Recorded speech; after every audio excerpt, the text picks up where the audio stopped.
without a team that you're hiring, you're going to potentially bring on the wrong person and you're going to lose a lot of money. Coach, how could you possibly say that? I'm saying that because anytime we're looking to hire people, the goal is always going to be to get the people who's going to allow us to generate the most amount of money in the fastest period of time. So your goal is going to be to get people to help you generate revenue, because this is a business. We're doing this for business, right? This is, you're not trying to coach people because because you're doing it as a nonprofit or you're doing it as charity. Obviously, most of us, right? We have the heart to help people because we want to see the world be better, right? If we want to help people be better, at the same time, we got to be very strategic in terms of how we actually bring on people. But who we bring on is important, because depending, if you're spending your money all over the place, then you're going to find it very difficult for you to actually grow the business as time goes on. You feel what I'm saying? And I can tell you from personal experience, because first it was just me, right? And I'm doing everything. I'm doing the customer service. I'm doing the marketing, right? I'm doing sales. I'm writing emails, and I'm doing all of my social media content. I'm just doing everything. I'm doing the designs, the branding. I'm doing everything. And usually that's how it works, right? You're the first person doing everything, but then you get to a point where you either start generating revenue, or you get some kind of money in somewhere, and you're like, okay, I want to be able to start bringing on people and hiring, but who should I really hire? And that is where we get into this place of, okay, let me figure out who's the best way. So I'm gonna give you some of the suggestions that I recommend, because I made a mistake of just hiring, just people at the wrong times, and I was still broke, but I had people on my team that I was paying. You feel what I'm saying? Because I wasn't strategic enough. So your goal is this. All businesses need to generate revenue. It's obvious. But the lifeline of every business is cash flow, which means you need to have money coming in, real dollars coming in that you can use to reinvest back into the business. The reason that philosophy is important is because when you bring on somebody, it's either A, they're gonna help you with revenue generating activities, which means that the activities that they're doing is in direct line with you generating money inside your business. And I'm gonna explain what that means in a minute. Or it's gonna be B, more administrative task that is non-revenue generating. However, if you hire somebody to fill the non-generating, revenue generating activities that takes up a lot of your time, then now you can move your activity into more revenue generating activities. Does that make sense? So if you're spending, and I know you're not spending this much time checking email, but let's say if you're spending 3 hours a day checking email, and that's 15 times a week, right? And we know, if you just checking email or responding, that's not time that you're generating money, right? You're responding, you're doing things, you could be connecting, whatever it is, but hours are passing by and no money is entering your bank account. You feel what I'm saying? That's what we mean when we say revenue generating activities. So because that's not happening, that's valuable time being wasted. But however, if you hired somebody to review or to manage your email, now you all of a sudden you got 15 hours a week. You reinvest that 15 hours back into activities that can start bringing in money into your business, and voila, now you start to generate more revenue. Follow what I'm saying? So that's the big picture of what this really looks like. So let me give you some specifics on who should you really hire first, who should you bring on a squad, what should your team consist of. So one of the first things that I would say of somebody to bring in is like a virtual assistant. A virtual assistant would be great to bring in because they're usually, that person can usually be the jack of all trades, and usually the first people you bring on your team, you need to really duplicate yourself. You need like another you, somebody who can do different things, right? So that's really what I would do. So in terms of actually selling, right? So you got to think about this. When you have a business, and I focus on helping a lot of coaches, right? So the most valuable time is you having conversations with prospects. You having conversations with people who are interested in your coaching, and people that that you can enroll. So your most valuable time in your business, in terms of growing your business, is going to be you on the phone having conversations or consultation calls where you enroll somebody into your. So if you can spend all day doing that, then literally that's what you will want to do, because that's what's going to generate you more revenue so you can be able to grow the business. Right now, we know that there's other things you need to do. However, when you bring in a virtual assistant in, now you don't got to do things such as, and these are some of the tasks that you can give them, right? So you might say, oh, I need you to check my email, so that'll save time. You might have them do all of the like provisioning for accounts, meaning when somebody enrolls, so now that person, because somebody enrolls in your program, you got to get them access. If they log in somewhere, they got to log in. You got to make sure they know what to do. You might do an onboarding call. You got to make sure they know like when you meet in. So you got to be coordinating the logistics of days and times you meet. There's logistics, especially when you get clients. So now you have somebody to handle the logistics and the more of the admin stuff of the business from that perspective, from a clientele fulfillment perspective. You can have them doing like if they know social media, because you can have a virtual assistant that knows many different areas. It don't just have to be one thing. They can know how to post on social media, for example.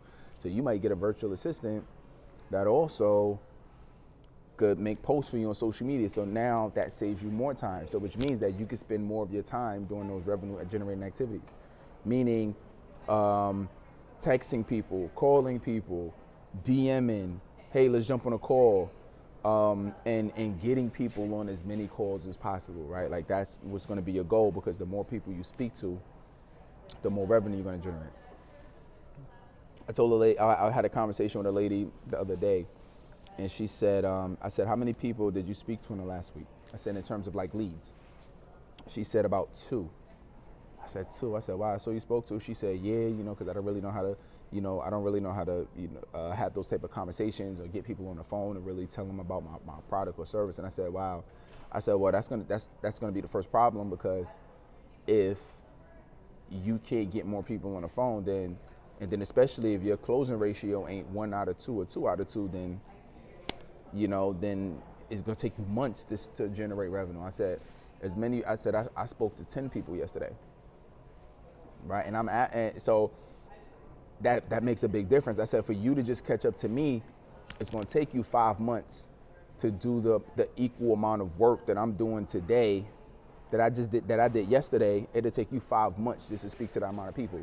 Now imagine if I'm speaking to 10 people a day, how many enrollments is that going to be in a week? How many enrollments are going to be in a month? There's going to be way more at a faster rate, because I'm spending my time on revenue generating activities. Does that make sense? So I would say hire a virtual assistant first. Another person that you can hire is you can hire like a video editor.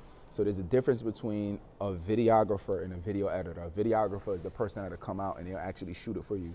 They also typically do the editing as well, but that's the person that comes to shoot it for you. A video editor is the person that they're not going to come out and shoot the video for you, but what they are going to do is they will edit. You can send them, like, let's say maybe you did a Zoom call, or maybe you did some type of training, or maybe you did a YouTube video, whatever the case is, right?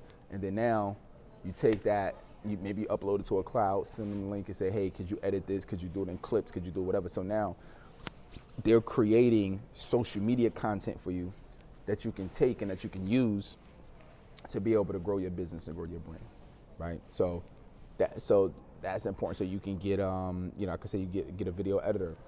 You can also get somebody to help you, like a social media manager. So that person is really responsible for the content. That person could be responsible for the engagement on your page and responding. You can also have that person respond and book appointments for you. So let me tell you what I mean. And this is from an organic standpoint. You can have this person actually, let's say, maybe follow people in your ideal niche. You can have this person engage with people. You can have this person send out DMs and thank you, hey, thank you for following, or thank you for engaging, or hey, I like that video you did the other day, or that photo, right? You can have them actually engage and do DMs or private messages which will spark conversations, right? And those conversations usually turns into leads, right? People who you really have their contact information that you can really follow up with, you can continue to provide additional value to, and then those leads will turn into actual paying clients. So those are some of the people that I would say definitely follow up with. Down the road, you can start looking at, I wouldn't start looking at coaches just yet because it's just going to be you, especially not until you kind of grow and expand. But that's something to kind of keep in the back of your mind, because the more you got to spend on fulfillment, then the more time you spend on fulfillment, then the more you have to, the more you're taking away from revenue producing activities. You can have somebody, you could definitely bring on a salesperson as you start to hit constraints in your business, meaning your calendar is so full that you literally can't book any more sales or consultation calls. So once you get to that place, now we can start saying, okay, I'm at a constraint. My business cannot grow anymore because I physically cannot put any more appointments on my calendar, right? So now, okay, because I can't do that, let me hire somebody else that opens it up and we can flood their calendar, which means that it's going to be more sales and you generate more money. So, so you want to look at that. Usually, some of the top folks in our industry, they might hire a copywriter at some point. So this is somebody who's actually could like write your emails, and they can, like, when it comes to actually writing, they can write things like your voice, and it makes it sound interesting and compelling. So more from a publishing standpoint, you can actually have somebody doing that for you as well too. You can have somebody who does like a funnel, like a funnel specialist, right? So those are the people that handle a lot of the tech inside of your business. So this will be people who do, it might be the click funnels or the Kajabis, or right, and they set up like your landing pages. And so all of those things are tasks that are important. At the same time, those are not revenue generating tasks.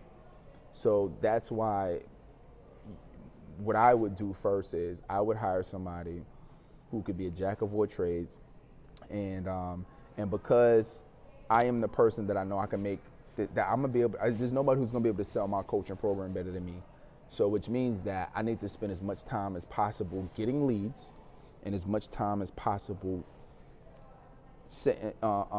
having consultation calls with these folks so I could generate more revenue. And I'll bring in somebody who's a jack of all trades first, do the administrative tasks. Oh, and by the way, I also need you, because let's say if you're at work, then you will want somebody also to be engaging while you're working and engaging and booking appointments with you. So then now you can look on your calendar and say, okay, boom, I got this appointment today, I got this appointment and this appointment. Now you have the conversation, you close them. And then once you start generating more revenue, now we can start looking at, let's do some advertisements. And then you learn the ad. You have to learn it if you don't already know it. Let's say like Facebook ads or YouTube. Now you got to bring somebody in. Well, you learn it first, you get some results, and then you could bring somebody in who could do the ads for you, right? So all of this is going to be a progression. This is not something that's going to happen like in the next 90 days, right? This is something that has taken me years to develop and even learn and figure out. But I'm sharing with you just the overall of what you want to look at when it comes to really building a team, who you should hire first, and the importance of hiring it, of hiring different people, right? Some of it is going to depend on what you like to do. Some of it is going to be dependent on what you're strong at. Some people are stronger with tech, so they don't mind doing the funnels and stuff themselves. Some people are terrible with doing tech, so they want to hire that out first, right? So those are some of the things you need to take into consideration, all right? But generate revenue.